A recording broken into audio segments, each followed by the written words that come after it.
ఏమండి, ఇదిగో దేవుడు మిమ్మల్ని తినొద్దన్నాడా? తింటే ఏమవుతుందో తెలుసు అసలు? మీరు దేవతల వల్ల అయిపోతారు. మీరు దేవతల వల్ల అయిపోతారు. అసలు నువ్వు దేవుని బిడ్డవే కదా. ఆల్రెడీ నువ్వు దేవుని స్వరూపంలో, దేవుని యొక్క పోలికలో దేవుడిని నువ్వు సృష్టించాడు కదా తన యొక్క స్వహస్తాలతో. అయినా మరో రూపం నీకెందుకు, మరో రూపం నాకెందుకు అనే ఆలోచన వారిద్దరిలో రాలా. ఆ సాతాను చెప్పినట్లుగానే మోసపోయిన వారు ఉన్నారు. ఈనాడు కూడా సాతాను అనేక రకాలుగా విశ్వాసిని టెంప్ట్ చేస్తూనే ఉంది, మోసగిస్తూనే ఉంది. అలాగే దాని యొక్క రెండవ లక్షణం ఏమిటంటే, సాతాను యొక్క రెండవ లక్షణం, మొదటి లక్షణం మోసగించడము, రెండవది పరీక్షించడము. ఏం చేస్తూ ఉంటాడండి? పరీక్షిస్తూ ఉంటాడు. మూడవది నిందిస్తూ ఉంటాడు. నాలుగవది నాశనం చేయాలనుకుంటూ ఉంటాడు. ఏమండి, రెండోది ఏంటండి? పరీక్షిస్తూ ఉంటాడు. కళ్ళ ముందు రెండు పెడుతూ ఉంటాడు. ఏమండి, కళ్ళ ముందు కనపడేటట్టుగా పెడుతూ ఉంటాడు. మనకి ఆశ చూపి ఇది తీసుకుంటే ఎలా ఉంటుంది, తీసుకోకపోతే ఎలా ఉంటుంది. ఏమండి, రెండు రకాలైన ఆలోచనలు మన యొక్క మైండ్లోకి రావడానికి సాతాను మన కళ్ళ ముందే మనకు నచ్చిన వాటిని పెడుతూ ఉంటాడు. కానీ అది మనకు నచ్చిన, అది దేవునికి నచ్చనిది దేవుడు ఆ సాతాను మన కళ్ళ ముందు పెడుతూ ఉంటాడు. అలాగనే మనల్ని పరీక్షిస్తూ ఉంటాడు. ఏమండి, మనల్ని నిందిస్తూ ఉంటాడు. ఇదిగో నువ్వు కాబట్టి ఇవన్నీ వదులుకుంటున్నావు, నువ్వు కాబట్టి ఇవన్నీ నువ్వు వదులుకుంటున్నావు. ఇదిగో నీకన్నా వాళ్ళు చూడు, వాళ్ళు ఎంతలా ఉన్నారు చూడు అని నిన్ను నిందించేవాడుగా ఉన్నాడు ఆ సాతాను. ఆఖరికి వాడి యొక్క ఉద్దేశం ఏంటంటే, నీ యొక్క భక్తి జీవితాన్ని పాడు చేసి నీ యొక్క ఆత్మీయ జీవితాన్ని నాశనం చేయాలనుకోవడమే వాడి యొక్క ప్రధానమైన ఉద్దేశము. అందుకోసమే వాడు ఎలా తిరుగుతున్నాడండి? గర్జించు సింహము వలె ఎవరిని మృంగుదునా అని వెతుకుచూ తిరుగులాడుచు ఉన్నాడు. వాడి యొక్క దృష్టి అంతా కూడా మన మీదే ఉంది. ఈరోజు మరి దేవునికి సమీపంగా ఉందామని, దేవుని సన్నిధిలో గడుపుదామని మనం అనుకుంటూ ఉంటే, మనకు కూడా అనేక రకాలైన ఆశలు చూపి, ఏమండి, అనేక రకాలైన ఆశలు చూపి దేవుడి నుంచి దూరం చేయాలనుకోవడం, మన యొక్క భక్తి జీవితాన్ని నాశనం చేయాలనుకోవడము సాతాను యొక్క ఉద్దేశమై ఉన్నది. ఇంకా మనకి అర్థం కావాలి అంటే కనుక, ఒక మరి గ్యాలం వేసే వాళ్ళని మనం చూసినట్లయితే, గమనించినట్లయితే, ఆ గ్యాలం వేసే వారికి మరి ఒక తాడు కట్టి దానికి ముళ్ళు ఉంటుంది కదా, గ్యాలం ముళ్ళని. మరి గ్యాలం ముళ్ళు ఉంది, కానీ ఆ గ్యాలం ముళ్ళు వేస్తే ఆ చేపలు పడతాయండి? పడవు. ఆ చేపలు పడాలి అంటే కనుక ఆ గ్యాలం ముళ్ళును ఏం చేయాలి? కనపడకుండా చేయాలి. దానికి ఏం చేస్తూ ఉంటారు మరి? ఏమండి, ఒక ఎర్రగా ఎదుగుడు పెడుతూ ఉంటారు. ఆ మైదా పిండో, ఆ తౌడో, ఏమండి, ఇలాగ ఆ ముళ్ళు కనపడకూడదు, కానీ ఆ ఎర్ర మాత్రమే కనపడాలి. ఈ యొక్క చేప ఏం చేస్తూ ఉంటుంది? ఆహారం దొరికింది అనుకుని గబుక్కుని ఆ యొక్క ఎర్రను పట్టుకుగానే వీడు ఇలా లాగుతూ ఉంటాడు. కానీ ఆ చేపకు కనబడకుండా ఉన్న ముళ్ళు ఏం చేస్తుంది? సాతాను కూడా అదే చేస్తూ ఉంటాడు.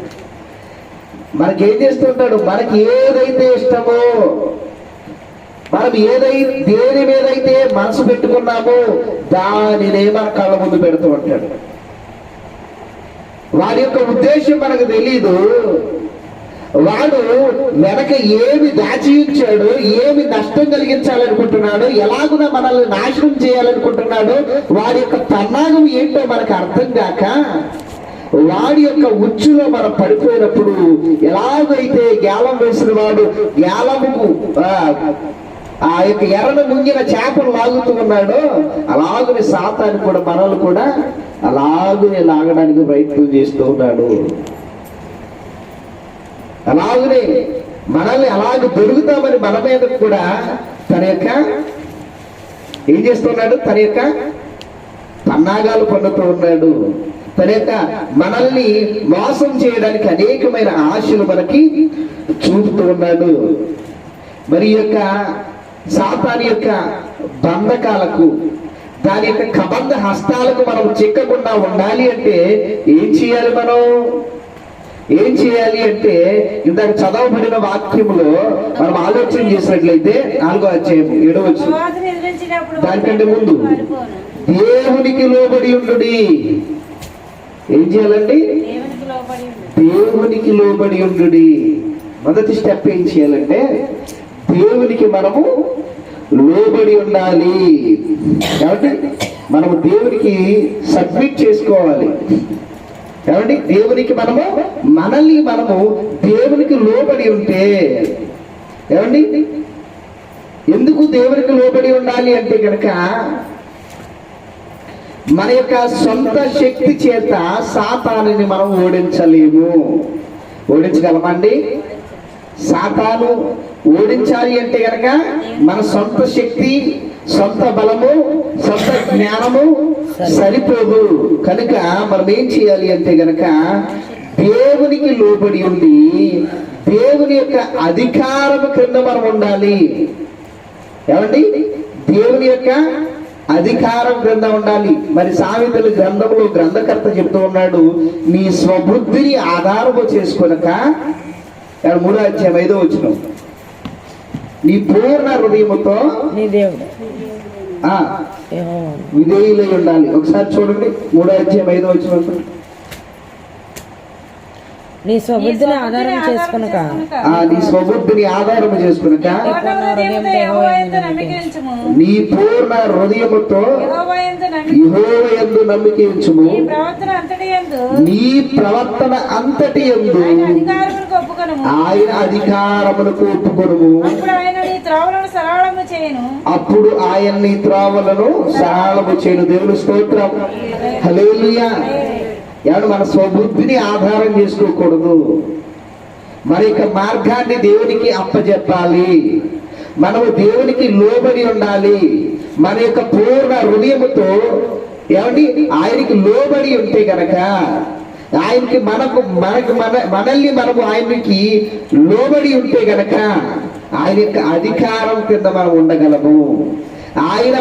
మనము ఆయన అధికారం కింద మనం ఉన్నప్పుడు మన పైన ఏలుబడి చేస్తూ ఉన్నా, మన పైన దాడి చేస్తూ ఉన్నా, మనల్ని వెతుకుతూ వచ్చుచున్న సాతాన్ని జయించాలి అంటే ఆయన అధికారము చేతనే మనము సాతాన్ని ఓడించగలము. దేవుని స్తోత్రం, హల్లెలూయా. ఏమండి ఇంకా మీకు అర్థం కావాలి అంటే కనుక ఒక ఉదాహరణ చెప్తూ ఉంటాను. ఒక పోలీస్ ఆఫీసరు ధైర్యంగా ఏ కేసునైనా లేదంటే ఎక్కడికైనా వెళ్ళగలడు. ఎందుకు అంటే గనక ఏమండి అతడు తన యొక్క పవర్ అంతా కూడా ఉపయోగించగలడు. ఎవరి మీదనైనా కూడా తన యొక్క పవర్ అంతా ఉపయోగించగలడు, తనకున్న పవర్ను బట్టి. ఎందుకు అంటే గనక అతడు ఒక గవర్నమెంట్ కింద పనిచేస్తూ ఉన్నాడు.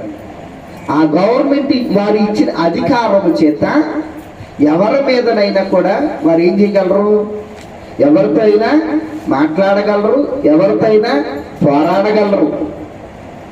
అవునండి, మీకు అర్థమవుతుందా నేను చెప్పేది? నిద్రపోతున్నారా? నిద్రపోతే దేవుని స్తోత్రం చెప్పు, హల్లెలూయా. ఏమండి ఆ డ్రెస్ వేసుకుంటే వాళ్ళకి చాలా పవర్ ఉన్నట్లు లెక్క. ఎందుకంటే వాళ్ళు ఒక ప్రభుత్వం కింద పనిచేస్తూ ఉన్నారు. ప్రభుత్వం వారికి ఇచ్చిన అధికారము ప్రభుత్వం వారిని నియమించుకుంది.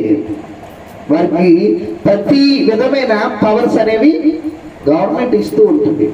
అలాగనే వారు ప్రభుత్వానికి లోబడి పనిచేస్తూ ఉంటారు. అలాగనే మనము కూడా మనము ఎవరి అధికారం క్రింద ఉండాలి?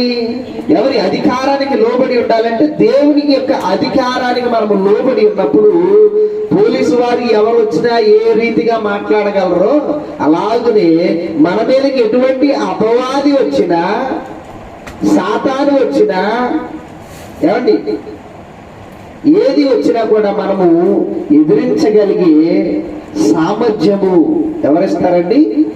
దేవుడే అనుగ్రహిస్తూ ఉంటాడు. దేవుని స్తోత్రం. హల్లెలూయా, హల్లెలూయా. మరి ఇలా చెప్తూ ఉన్నారు కదా, మరి సాతాన్ని ఎలా ఎదిరించాలి అంటే ముందు దేవునికి లోబడి ఉండాలి. తర్వాత ఏమన్నాడు? అపవాదిని ఎదిరించని వాడు మీ వద్ద నుండి పారిపోను. మరి ఎదిరించాలి అంటున్నాడు. ఎలా ఎదిరించాలి అని ఆలోచన చేసినట్లయితే కనుక దేవుని యొక్క వాక్యముతో ఎదిరించాలి. ఏమండి దీనికి మనము ఆ వాక్యంలో మనం చూసినట్లయితే కనుక వాక్యములో మనము గమనించిన వారమైతే యేసుక్రీస్తు ప్రభు వారు మరి సాతాను ఎదిరించిన సందర్భము మనకు కనబడుతుంది. మత్తయి సువార్త 4వ అధ్యాయంలో మరి చదవడం అవసరం లేదు, కానీ 4వ అధ్యాయము 1 నుంచి 11 వచనాల్లో మనకు కనబడుతుంది. ఎవరి యేసుక్రీస్తు ప్రభు వారు ఉపవాసం ఉన్నప్పుడు సాతాను ఆయన్ని శోధించడానికి అరణ్యానికి దోచుకొని పోయింది. ఎక్కడ తీసుకెళ్ళిందండి? అరణ్యంలోనికి తీసుకెళ్ళిపోయింది. అప్పటికి ఆయనకి ఆకలిగా ఉన్నాడు. ఏమండి ఉపవాసం ఉండడం చేత ఆకలిగా ఉన్నప్పుడు ఆయన యొక్క లోపల ఉన్న పరిస్థితిని చూసి గమనించి సాతాను అంటూ ఉన్నాడు, ఈ రాళ్లను రొట్టెలగినట్లు ఆజ్ఞాపించవచ్చు కదా,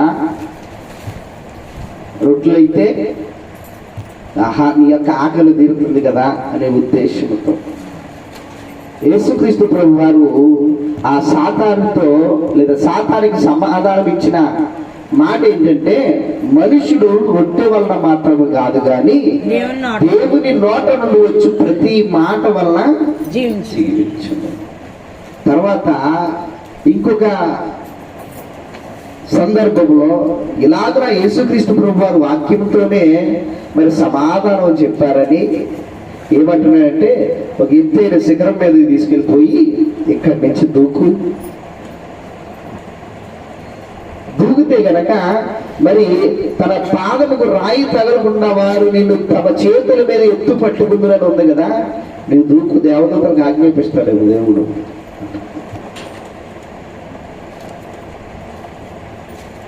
ఏమండి మరలా అక్కడ కూడా దేవుడు తన యొక్క వాక్యంతోనే సమాధానం చెప్పాడు. అలాగనే ఇంకా అక్కడ కూడా యేసుక్రీస్తు ప్రభు వారి ఆశోధనకు కూడా లొంగలేదని సాతాను ఇంకొక సమాధానం చెప్తుంది. ఇంకొక రీతిగా శోధిస్తూ ఉంది. ఇదిగో ఒక ఎత్తైన శిఖరం మీద తీసుకెళ్ళిపోయి ఇదిగో కనబడేవన్నీ కూడా నీకు ఇచ్చేస్తాను, నువ్వేం చేయాలి? నువ్వు నాకు మొక్కాలి, సాష్టాంగపడి మొక్కితే గనక ఈ కనపడే అన్నీ కూడా నీకు ఇచ్చేస్తాను. ఒకవేళ యేసుక్రీస్తు ప్రభు వారు మొక్కితే కనుక నేను అనుకునేది ఏంటంటే, దేవుడు నాకు ఆలోచన ఇచ్చింది ఏంటంటే, ఆ రోజు మొక్కుంటే కనుక యేసుక్రీస్తు ప్రభు వారు సిలువలో ప్రాణం పెట్టవసరం లేదేమో. ఏమండి పెట్టొచ్చా? పెట్ట అవసరం లేదు కదా, ఎందుకంటే సాతాన్ని దేవుడే గెంటేశాడు. ఎందుకు? అక్కడి నుంచి ఎందుకు గెంటాడు? అక్కడ కూడా దేవుని కన్నా ఉన్నతమైన స్థితిలో ఉండాలని కోరుకున్నది ఈ లూసిఫర్. ఏమండి ఈ సాతాను ఏం చేశాడు? అక్కడ కూడా పరలోకంలో కూడా దేవుని యొక్క సింహాసనం మీద కూర్చోవాలని ఆలోచన చేసిన వాడు. అందుకే అతన్ని ఏం చేశాడు? ఈ భూమి మీదకి ఎత్తేశాడు. ఈ భూమి మీదకి వచ్చిన తర్వాత ఆది దంపతులను మోసం చేసి అలాగున ప్రతి ఒక్కరిని మోసం చేసి ఆదాము ద్వారా పాపం వచ్చి ఆ పాపం అందరికీ కూడా సంక్రమించేటట్లుగా చేసింది. ఇప్పుడు ఆ యొక్క పాపం నుంచి విడుదల కలిగించడానికి దేవాది దేవుడు తన కుమారుడైన యేసుక్రీస్తు ప్రభు వారిని పంపితే ఆయన్ని కూడా మోసం చేయాలనుకుంటుంది. ఆయన వచ్చిన ఉద్దేశం ఏంటంటే మనల్ని పాపం నుంచి విడుదల కలిగించడానికి. ఆదాము ద్వారా ఏ పాపం అయితే మానవులందరికీ సంక్రమించిందో ఆ పాపము నుంచి విముక్తులు చేయడానికి యేసుక్రీస్తు ప్రభు వారు ఈ లోకానికి వస్తే ఆయన వచ్చిన సంగతి ఇదే కదా. ఇప్పుడు ఈ బిడ్డలందరూ నీ వారి కావాలి, లేదా ఈ రాజ్యమంతా నీది కావాలి అంటే కనుక నువ్వు నాకు సాష్టాంగ పడాలి. అప్పుడు ఏమంటున్నాడంటే నీ దేవుడిని యెహోవాను శోధింపవలదు, ఆయన మాత్రమే ఏం చేయాలి, ఆయనకు మాత్రమే మొక్కాలి. అక్కడ కూడా యేసుక్రీస్తు ప్రభు వారు ఎన్ని శోధనలు, 3 శోధనలు కూడా వాక్యముతోనే సమాధానం ఇచ్చిన వాడై ఉన్నాడు. ఈరోజు మనము కూడా శోధన వస్తూ ఉంటే గనక, శోధింపబడుతూ ఉంటే గనక మనము కూడా వాక్యమును ఎరిగిన వారమై, ఏమండి, విన్న వాక్యాన్ని మనం ఏం చేయాలి, అక్కడ అప్లై చేస్తూ ఉండాలి. శోధన వచ్చేటప్పుడు అప్లై చేస్తూ ఉండాలి. అందుకే వాక్యము ఏ వారం చెప్పినా మరలా ఎందుకు అడుగుతా ఉంటానంటే ఎంతవరకు మనం జ్ఞాపకం ఉంచుకున్నాము, ఎంతవరకు మన హృదయంలోనికి వెళ్ళింది. ఎందుకంటే నాకు ఏమి ఉపయోగం ఏముండదు మీరు చెప్పడం, నేను అడగడం. ఏమండి, ఏమిటి అంటే ఆ వాక్యము ఎంతవరకు మనలో కార్యసిద్ధి కలిగజేసింది. ఏమండి, వాక్యం వింటే ఏమొస్తుంది మనకి, ఏమండి, అపవాదిని ఎదిరించేందుకు బలం వస్తుంది. యేసుక్రీస్తు ప్రభు వారు వాక్యం ఎరిగి ఉన్నారు కనుక ఆయనకి ఏమొచ్చింది, అపవాదిని ఎదిరించడానికి ఒక ఆయుధముగా వాక్యం ఉపయోగపడింది. అందుకే వాక్యాన్ని శ్రద్ధగా వినాలని చెప్పడం. ఎప్పుడైనా శోధన ఎదురైతే గనక, శోధింపబడుతూ ఉంటే వాక్యాన్ని ఫలానా సమయంలో, ఫలానా భక్తుడి జీవితంలో ఇదే శోధన గురైనప్పుడు ఆయన ఏ విధంగా దేవుడు రక్షించి ఉన్నాడు, ఆ శోధన నుంచి బయటకు తీసుకొచ్చి ఉన్నాడు. ఈరోజు నేను కూడా వాక్యానికి లోబడి జీవిస్తే నన్ను కూడా అలాగనే ఏం చేస్తూ ఉంటాడు, ఆ శోధన నుంచి తప్పిస్తాడు అనేది మనకి గుర్తుకు రావాలి. వాక్యము, ఆ వాక్యము ద్వారానే మనము ఏం చెబుతాం, వాక్యం మనకి ఏమిస్తుంది, నెమ్మదిస్తుంది, మన మార్గాల్లో వెలుగునిస్తుంది. ఆ వాక్యము చేతని మనము జీవించడానికి అవకాశం ఉంటుంది. వాక్యాన్ని మనము ఏదో విన్నట్లుగా ఉండి విని విడిచిపెట్టే వారంగా ఉంటే గనక మనకి ఏదైనా శోధన వస్తే ఖచ్చితంగా ఏం చేస్తూ ఉంటాము, లోకం వైపు చూస్తూ ఉంటాం. ఏమండి, లోకం వైపు చూస్తూ ఉంటాం. లోకంలో ఎన్నో ఉంటూ ఉంటాయి. ఏమండి, ఏదేదో చేస్తూ ఉంటారు, కానీ అవన్నీ కూడా తాత్కాలికమే. కానీ దేవుని వాక్యానికి, దేవునికి మనము లోబడి జీవిస్తే అవన్నిటికీ కూడా శాశ్వత పరిష్కారాన్ని దేవుడు అనుగ్రహిస్తూ ఉంటాడు. దేవునికి స్తోత్రం, హల్లెలూయా. అలాగే మనము రెండవదిగా, ఒకటి వాక్యము ద్వారా ఎదిరించాలి, రెండవదిగా మరి ప్రార్థన ద్వారా ఎదిరించాలి. మనం ఆలోచన చేసినట్లయితే ఎఫెసీయులకు రాసిన పత్రిక 6వ అధ్యాయము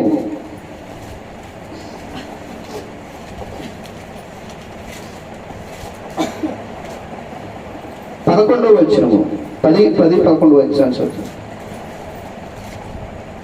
తుదకు ప్రభు యొక్క మహాశక్తిని బట్టి ఆయన యందు బలవంతులైనరుడి, మీరు అపవాది తంత్రములను ఎదిరించుటకు శక్తిమంతులగునట్లు దేవుడిచ్చు సర్వాంగ కవచములు ధరించుకుని, యాలయనగా మనము పోరాడినది శరీరులతో కాదు గాని ప్రధానులతోనూ అధికారులతోనూ ప్రస్తుత అంధకార సంబంధులకు లోకనాథులతోనూ ఆకాశ మండలమందున్న దురాత్మల సమూహముతోనూ పోరాడుచున్నాము. దేవునికి స్తోత్రం, హల్లెలూయా. ఏమండి, మనకి ఏం కావాలి, సర్వాంగ కవచము కావాలి. ఏమండి, అపవాదిని ఎదిరించాలి అంటే మనకి ఏం కావాలి, సర్వాంగ కవచం కావాలి. ఏమండి, ప్రార్థన కావాలి. ఏమండి, ప్రార్థన ఒక ఆయుధము. ప్రార్థన కన్నా ఏమండి, ప్రార్థన కన్నా బలమైన ఆయుధం ఏది కూడా లేదు. ఏమండి, ప్రార్థన సింహాల నోళ్ళను మూయించింది.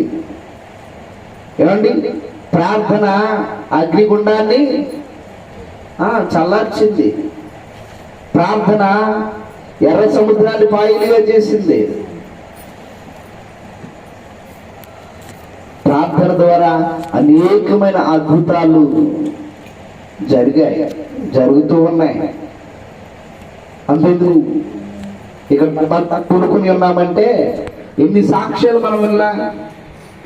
ఏమండి, ఎన్ని సాక్ష్యాలు మనం వింటలా, మనం చూడట్లే, మన కళ్ళ ముందే మనం చూస్తూ ఉన్నాం. దానంతటికి కారణము ప్రార్థన.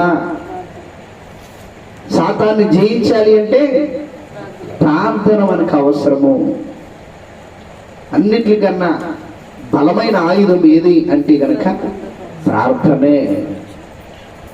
ఇంకా మనము ఆలోచన చేసినట్లయితే కనుక 2వ తిమోతికి రాసిన పత్రిక, అపోస్తలుడైన పౌలు గారు మరి తన యొక్క కుమారునికి, ఏమంటే ఆత్మీయ కుమారునికి రాసిన 2వ తిమోతికి రాసిన పత్రిక 2వ అధ్యాయము 22వ వచనం, నీవు యవనేచ్ఛల నుండి పారిపోము, పవిత్ర హృదయులై ప్రభువునకు ప్రార్థన చేయు వారితో కూడా నీతిని, విశ్వాసమును, ప్రేమను, సమాధానమును వెంటాడుము. దేవుని స్తోత్రం, హల్లెలూయా. ఏమండి, యవనేచ్ఛల నుండి పారిపోము. ఎవరితో చెప్తున్నాడు? తిమోతితో చెప్తున్నాడు పౌలు గారు. ఏమండి, యవన కాలంలో అనేకమైన ఫీలింగ్స్ అనేవి యవనస్తుల్లో ఉంటాయి. కాబట్టి ఆయన ఏమంటూ ఉన్నాడంటే యవనేచ్ఛల నుండి పారిపోము. దేన్ని వెంటాడాలంట? పవిత్ర హృదయులై ప్రభువునకు ప్రార్థన చేయు వారితో కూడా నీతిని, విశ్వాసమును, ప్రేమను, సమాధానమును వెంటాడము. యవనేచ్ఛల నుంచి కలిగే లోకంలో కలిగే ఫీలింగ్స్ నుండి దూరంగా వెళ్ళిపోవాలని చెప్తూ ఉన్నాడు. అపవాదిని ఎదిరించాలి అంటే కనుక కలిగే టెంప్టేషన్స్, ఏమంటే ఆ శోధన నుంచి దూరంగా వెళ్ళిపోయి ప్రేమని, సమాధానాన్ని, విశ్వాసాన్ని వెంటాడమని దేవుడు ఆ యొక్క పౌలు గారు చెప్తూ ఉన్నారు. కాబట్టి మనం ఎందుకు అంటే కనుక ఆ శోధన లేదా అపవాది కలిగించే ఆ శోధనలు ఎటువంటి అంటే ఒక అగ్ని వంటి మాట. ఏమండి, ఎక్కడైనా ఏదైనా అంటుకుపోతుంది అనుకోండి, ఏమండి, అక్కడుండి దాంతో వాగ్వాదం చేసినట్లు ఎందుకు అంటుకున్నావు ఏంటి అని మాట్లాడుకుంటే ఏమవుతుంది? అది కూడా మన మీదకి వచ్చేసినామంట. ఏం చేయాలి అప్పుడు? అగ్ని నుంచి తప్పించుకోవాలంటే ఎందుకు నాకు ఎలా జరుగుతుంది, మా ఇల్లు ఎందుకు అంటుకుపోతుందని ఆ ఇంట్లో కూర్చుంటే ఏమవుతుంది? మనం కూడా అక్కడ అంటుకుపోతాం. అలాగే ఆ పాపం కూడా అటువంటిదే, ఆ శోధన కూడా మనకు అటువంటిదే. ఆ అగ్ని నుంచి, ఆ మంట నుంచి తప్పించుకోవడానికి మనం ఎలాగైతే పారిపోతామో అలాగనే మనకు కలిగే ఆ యొక్క ఫీలింగ్స్ నుంచి కూడా మనము పారిపోవాలి అని వాక్యము సెలవిస్తుంది. దేవుని స్తోత్రం, హల్లెలూయా. ఏమండి, ఏమంటున్నాడు? దేవునికి లోబడి ఉండుడి, అపవాదిని ఎదిరించుడి. ఇప్పుడు ఏం చెప్తున్నాడు? దేవునికి లోబడి, ఏమండి, దేవునికి లోబడి ఆయన వాక్యము ద్వారా, ప్రార్థన ద్వారా మనకు వచ్చే ఫీలింగ్స్ నుంచి దూరంగా పారిపోయినప్పుడు ఏం చేస్తాడంట? దేవుడు వాగ్దానం చేస్తున్నాడు, వాడు మీ యొద్ద నుంచి పారిపో. అలా చేస్తే బహుశా అలా జరుగుతుందేమో, అలా పారిపోతాడేమో అని అంటలా. ఇలా చేస్తే ఒక రోజు పారిపోతాడు అంటలా. ఏమంటున్నాడు? అపవాదిని ఎదిరించడి. ఎలా చేసి, ఎలాగ ఎదిరించాలి? వాక్యము చేత, ప్రార్థన చేత మనకు కలిగే ఆ ఫీలింగ్స్ నుంచి దూరంగా వెళ్ళిపోయి సమాధానమును, ప్రేమను ఎవరు వెంటాడినప్పుడు అపవాదిని మనం ఎదిరిస్తే వాడు మన యొద్ద నుంచి పారిపోతాడు, శాశ్వతంగా పారిపోతాడు. ఎందుకు పారిపోతాడంటే క్రీస్తు యొక్క రక్తాన్ని చూసి సాతాను భయపడుతూ ఉంటాడు. ఏమండి, ఇదివరకు మా తాతయ్య గారు సుందరరావు గారు మరి దెయ్యాలను వదిలించేవారు.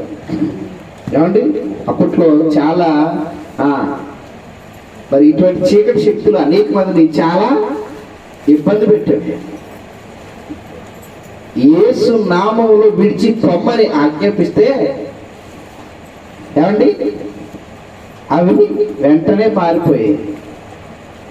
గద్దిస్తే ఎందుకు, ఏ బలంతో?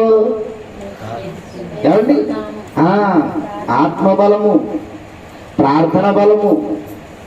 ఏమండి యేసు నామము, యేసు రక్తమే జయము అనగా ఏమండి ఇప్పుడు కూడా మనము అవే మాటలు వాడుతూ ఉంటాం. అప్పుడు ఇప్పుడు కూడా ఆ మాట చాలా పవర్ఫుల్ గానే పనిచేస్తుంది. ఏమండి ఆ పేతురు యోహానులు అప్పటి వాళ్ళు లేవున్నప్పుడు వెండి బంగారములు మా యుద్ధ లేవు కానీ యేసు నామములో లేచినాడు అన్నాడు. వాళ్ళు లేచాడు, గంతులు వేసుకుంటూ ఉంటాడు. ఏమండి యేసు నామానికి, యేసు రక్తానికి సాతాను గజగజ వణికిపోతూ ఉంటాడు. ఏమండి దేవుని యొక్క వాక్యాన్ని చూసి సాతాను వెనుదిరిగిపోతూ ఉంటాడు. ఏమంటే యేసుక్రీస్తు ప్రభువును శోధించినప్పుడు ఆ 3 టెంప్టేషన్లు, ఆ శోధనలో వాక్యము చేతనే యేసుక్రీస్తు ప్రభువు సాతాన్ని ఎదిరించిన వాడే ఉన్నాడు.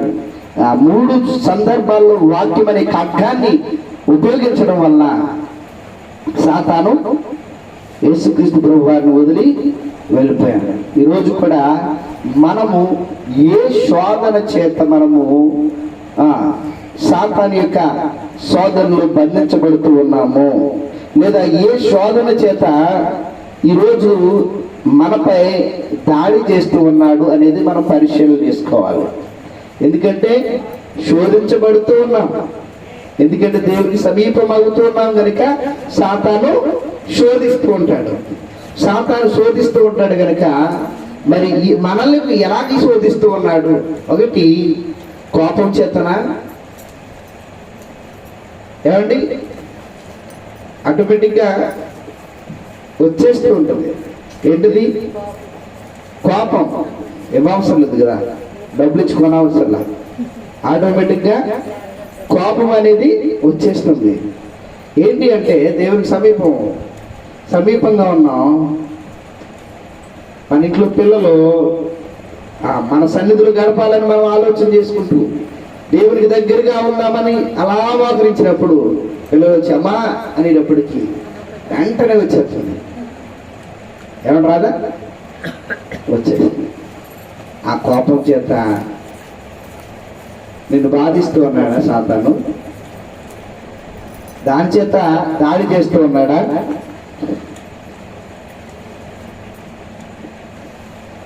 ఇంకా సాతాను ఏ రీతిగా దాడి చేస్తూ ఉన్నాడు? రహస్య పాపమా? ఏమండి చాలా మంది అన్ని విషయాల్లో చాలా పెర్ఫెక్ట్గా ఉంటారు. ఒక్కటి మాత్రము కంటికి కనబడినవారు పక్కనోడు కూడా ఏం తెలియదు. వాళ్ళు ఏం చేస్తూ ఉన్నారో, వాళ్ళు ఏం ఆలోచన చేస్తూ ఉన్నారో పక్క వారికి తెలీదు.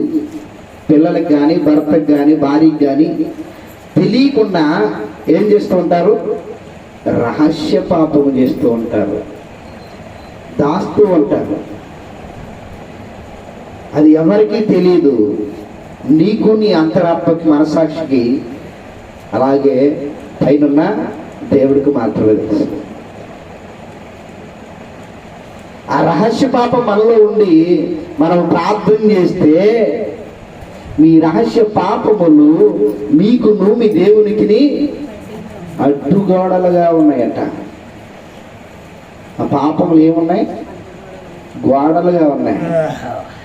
ఈ గోడ, ఈ తలుపులన్నీ వేసేసి లోపల ఉన్న వాళ్ళు పిలిస్తే మాట వినపడుతుందా?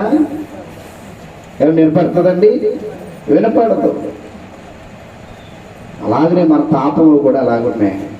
ఈరోజు ఆ రహస్య పాపము చేత నిన్ను శోధిస్తుందా సాతాను? వదిలేసుకున్న పరిచయాలు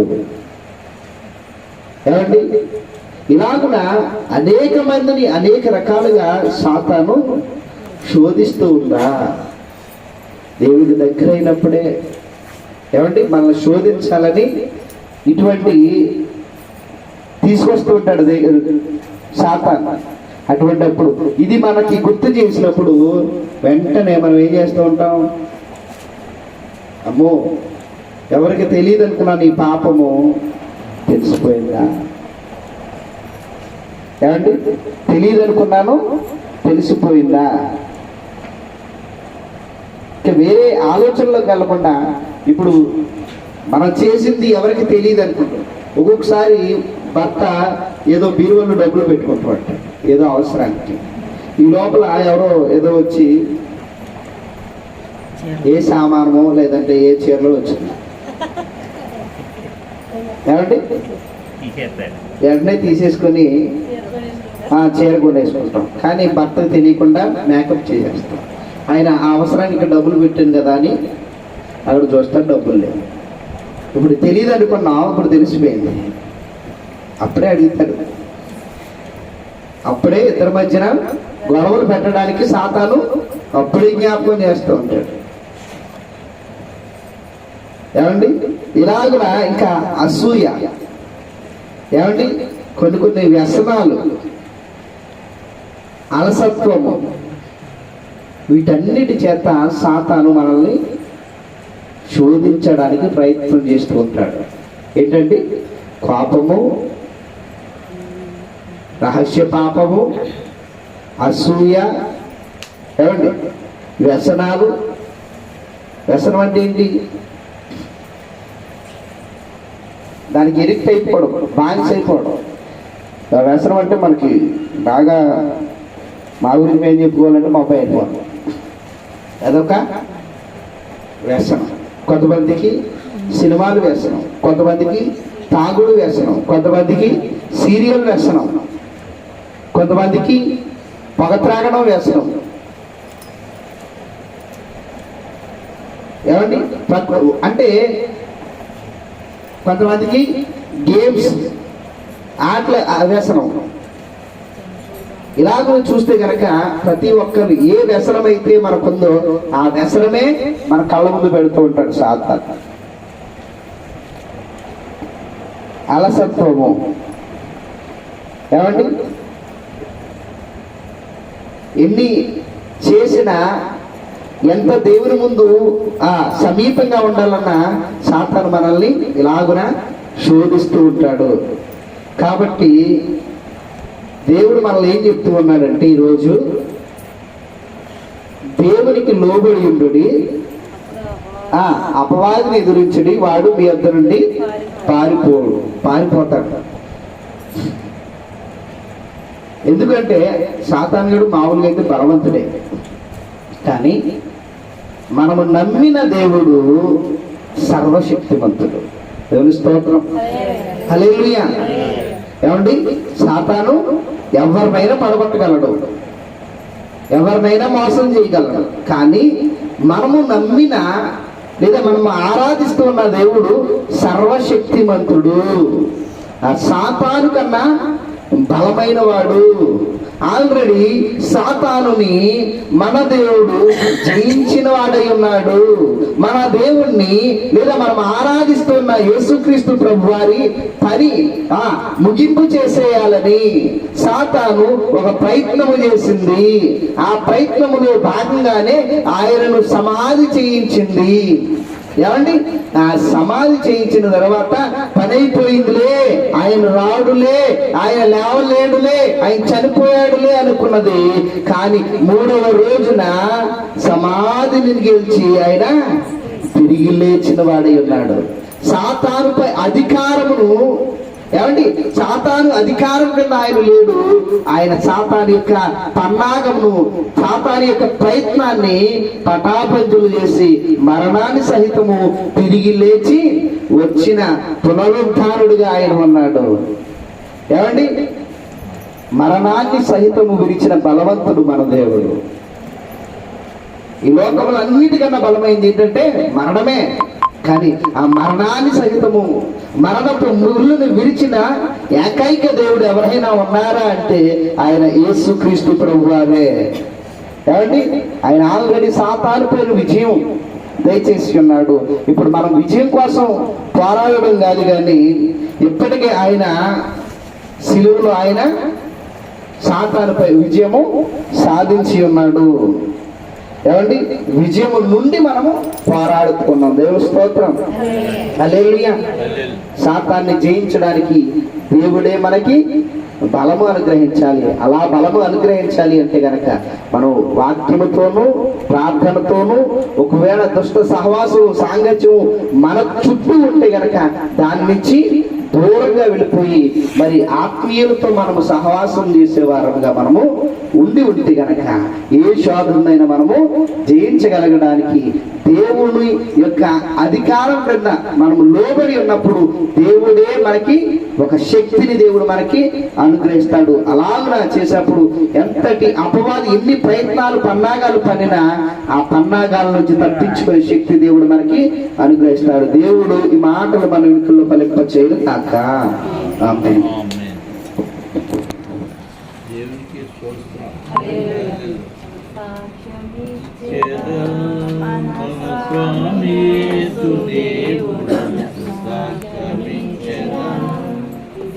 సాక్ష్యమనగా కనిన వినిన సంగతులను తెలుపుటయే, సాక్ష్యమనగా కనిన వినిన సంగతులను తెలుపుటయే, సాక్ష్యమిచ్చు నన్ను స్వామి రక్షించెను.